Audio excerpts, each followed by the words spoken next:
Bonjour, je vous retrouve aujourd'hui pour un tuto colorisation.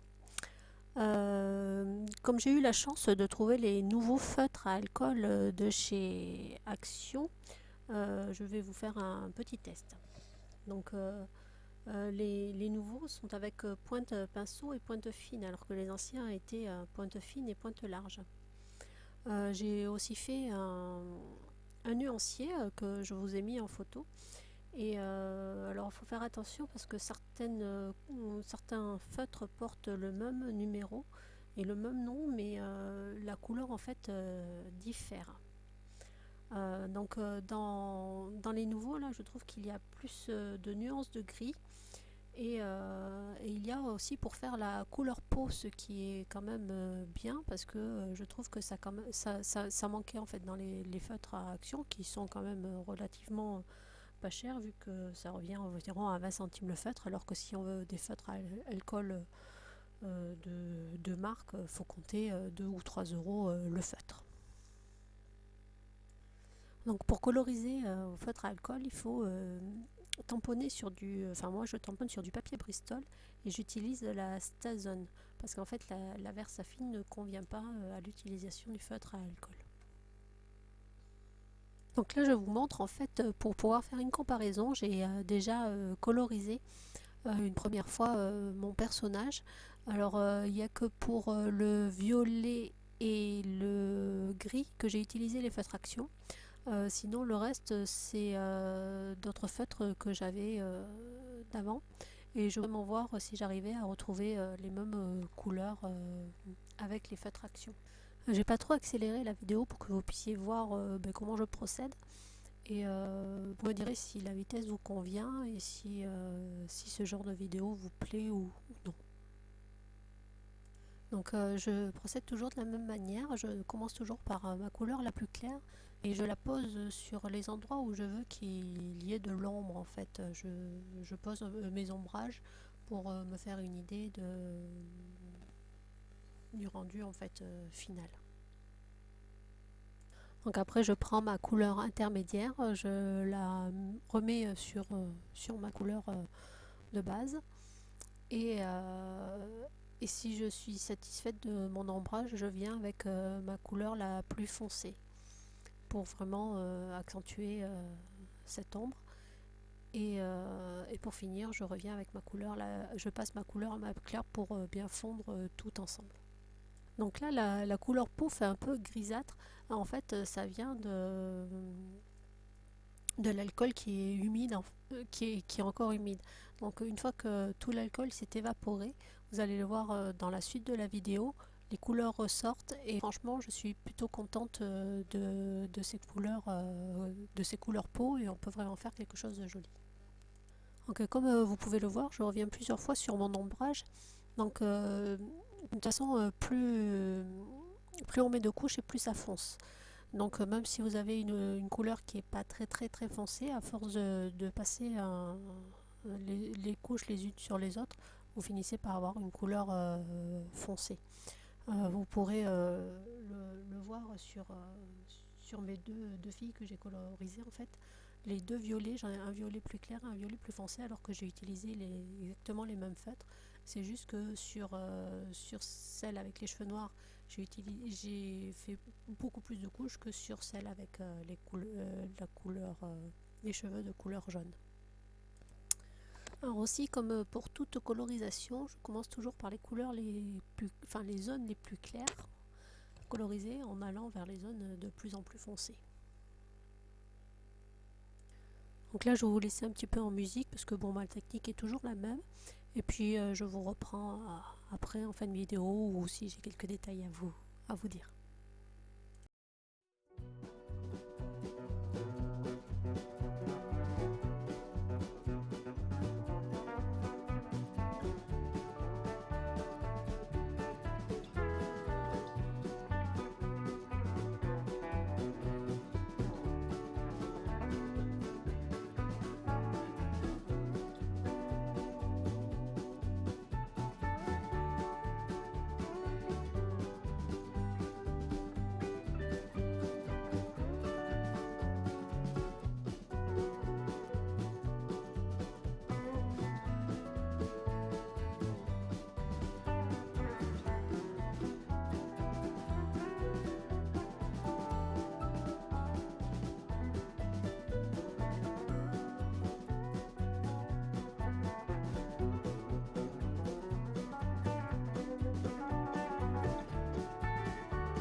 Alors là, par exemple, je ne sais pas pourquoi, mon verre a débordé.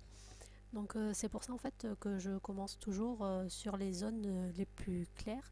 Comme ça, après, si des fois, comme là, si ça déborde, comme ici, vous verrez qu'une fois qu'on aura passé la couleur plus foncée, on ne verra plus du tout le débordement.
Pour accentuer l'ombrage de mon violet, j'ai utilisé du noir parce que j'estimais que l'ombrage devait être assez prononcé sur ces parties-là.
Donc pour conclure, je trouve que les nouvelles couleurs sont très très bien.